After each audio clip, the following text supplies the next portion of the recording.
Welcome back. This is the Alchemist Nation podcast. My name is Walter Morello, and I am running a real estate podcast focused on interviewing some of the people who are smartest around the country. These are people who are smarter than me, who in some ways have built more wealth in certain areas.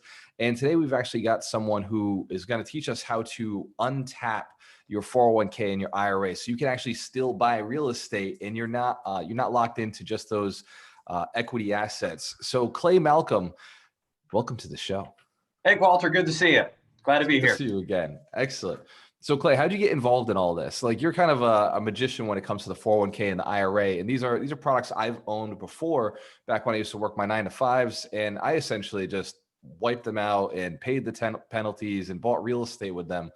This was 7 years ago. So I had nothing anyway. So right.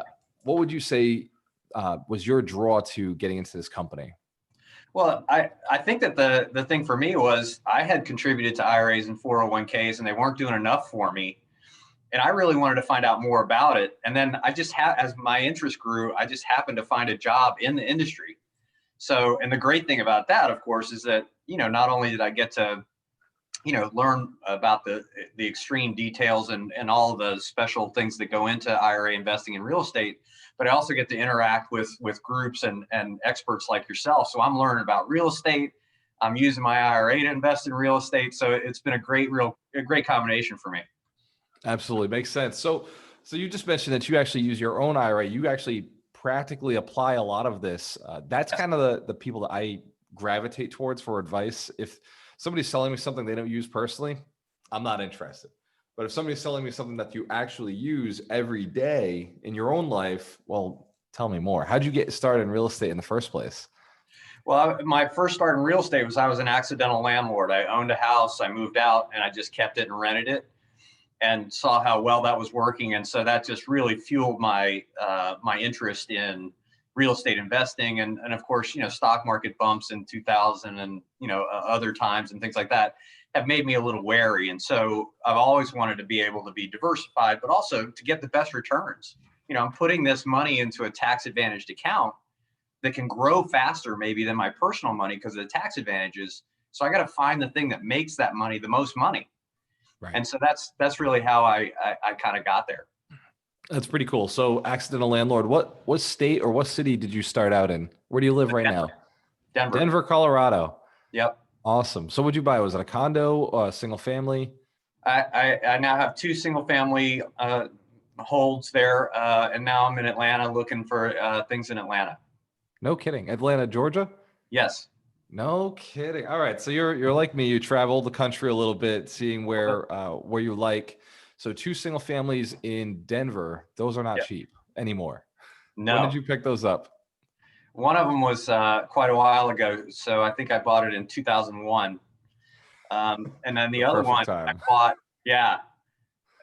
it's tripled in value. And then the other one I bought, I think 7 years ago, which was also right at the beginning of a nice surge. So I hit 2 of them.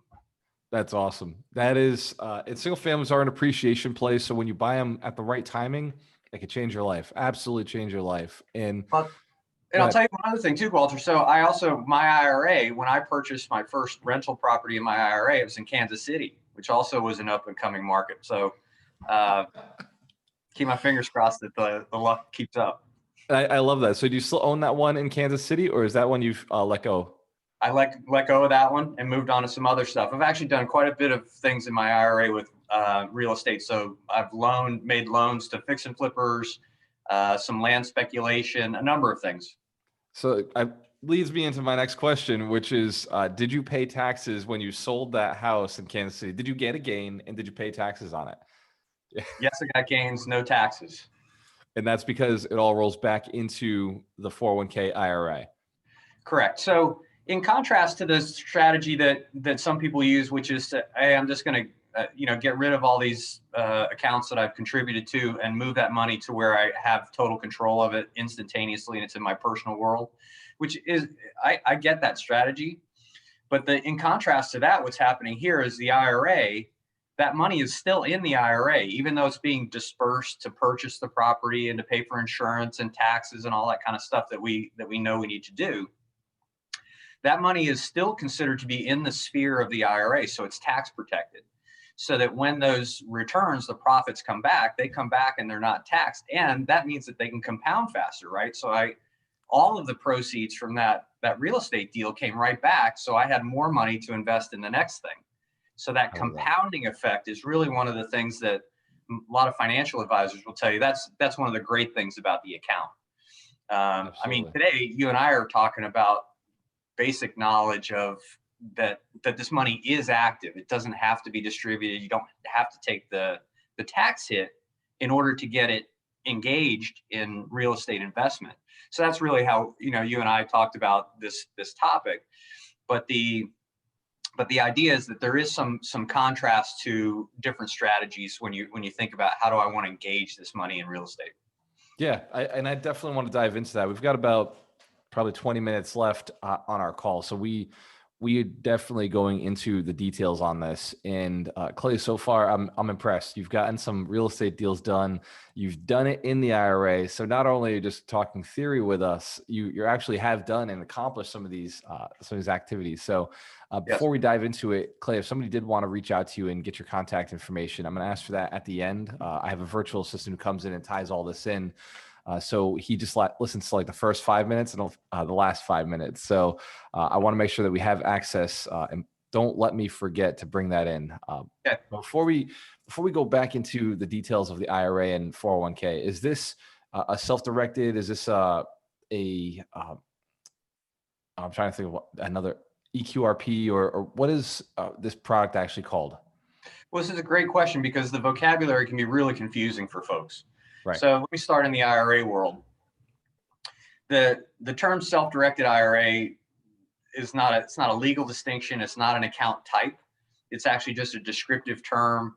And all it really indicates is that the IRA holder is going to have some sort of choices in terms of what the account buys.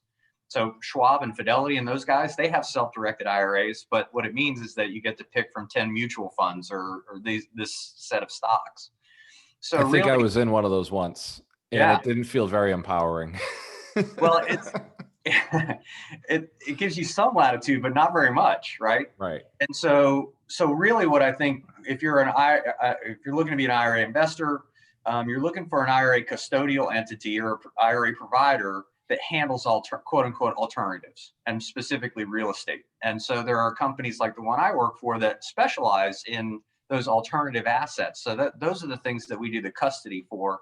We're not really all that good at publicly traded securities. So people come to us to get their money in position to invest in real estate. So the self-directed term is really, it throws a lot of people off. The account types are actually the same ones you already know.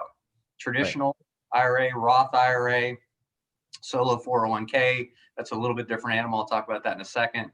But a SEP IRA is very popular for self-employed folks as well because the contribution limits are so high.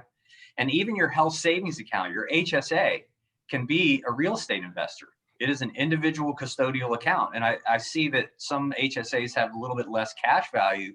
So people are actually partnering their IRA with their HSA on a deal so that both accounts get the benefit. So there's some really exciting stuff from a money management and tax perspective there. You know what you mentioned about the SEP is higher contribution factors, right? Like a Roth IRA does not make sense for me ever. Like at this point, maybe if I started now and I nailed it on a couple of phenomenal deals, maybe at some point a Roth could actually be useful for me because of the $5,000 contribution limit. Right. So what is the limit on a SEP? 57,000 this year. Yeah. So that's almost useful, right? So if I did that for a couple of years, I could probably do a flip with 57,000. That would be a start, right? And that would be a good way to get into having that tax shelter. Yes. Well, and so a SEP IRA or solo 401k, those are the two that self-employed folks typically will choose those account types because the annual contribution limits are so high. Right. And the cool thing about the way that the rules are written now is that there's no restriction on traditional to Roth conversion. So one of the things that I see people do with their SEP IRA is they will make the maximum contribution. And then the next day they'll give me a call and they'll say, hey, Clay, we're going to do a conversion to Roth. So instead of just being able to contribute $6,000 annually, they contribute $57,000 to their SEP, and then they convert it the next day. So they've gotten $57,000 into the Roth format in a single tax year. So very powerful.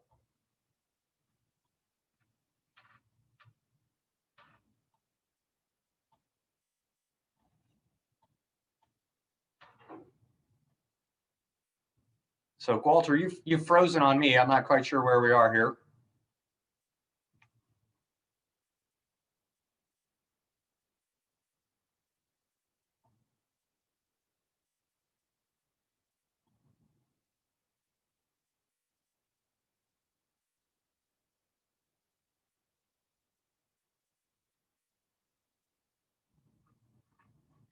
Shoot. I lost Walter. Clay, not sure what happened. It looks like I'm frozen on my computer, but my phone is not frozen. So, so still here with you, brother. What is the name of your company? That's what I was asking. Did you hear that question? Advanta IRA. And we are a nationwide self-directed IRA provider that handles alternative assets. We have account holders in every state, so no matter where you are, we can help you. And if all you need to do is just call us and ask us for information just to get, you know, your bearings straight, please do that. We're happy to help. Okay, excellent. So, website to the company? Yep, it's advantaira.com. So ADVANTAIRA.com. Awesome. Awesome. All right. So you said that there was some differences between some of the different accounts, and that you could talk a little bit about how to get those involved. Let's jump back into that section right before I ask you the question about the stamps. I apologize for throwing us off there. That's okay. You want to lead in with the question again? So I know where I am. So there's a bunch of different accounts, and when I started with my company, they gave me a 401k, a traditional 401k, and I didn't really know what to do with it, but they would allow me to go into either a low, a mid, or a high risk, I guess, accounts. And so that's all I knew about. And if I'd known that I could have kept things going and jumped into a real estate transaction with that account, I probably would have. Right. So if I'm still working for a company and I've got, say, 40, 50,000 sitting in my 401k, can I use it as a down payment and it stays in the 401k, or does a deal have to be the full amount? Does it have to be the full dollar amount? So there's two pieces to that, and I'll take them one at a time. So when you have a 401k or some other employer sponsored plan, so you work at a company and they offer some kind of tax advantage retirement plan, lots of times that money cannot be moved until you separate from employment. But lots of us have also changed jobs over the years and things like that. So any 401k plan or retirement plan at an employer for whom you no longer work, that is automatically mobile, meaning that you can roll it over without tax and without penalty. Typically what you'll do is you roll it over into a traditional IRA.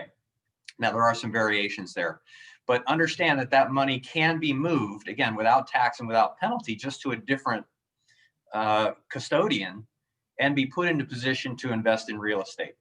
So if you are still employed at a particular place, a lot of times their 401k plan or their pension plan won't let that money out, but you can ask. They might offer what's called an in-service distribution or an in-service rollover.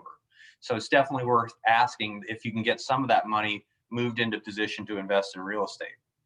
Now, the second part of what you were getting at, which I think is a really interesting one, is does your IRA have to have the full investment value or purchase price, so to speak? And the answer is no. Your IRA actually can take out debt leverage. And the rental property that my IRA bought in Kansas City was debt leverage. And so there are some restrictions to it, in as much as Clay personally is not allowed to, I'm not allowed to pledge my assets, my personal assets, as collateral for that loan. So generally speaking, it's called non-recourse loan. And what it means basically is that the lender is saying, yes, I'm going to loan this money to an IRA, but the only collateral that's really attached to it is the property itself. And so what that means sometimes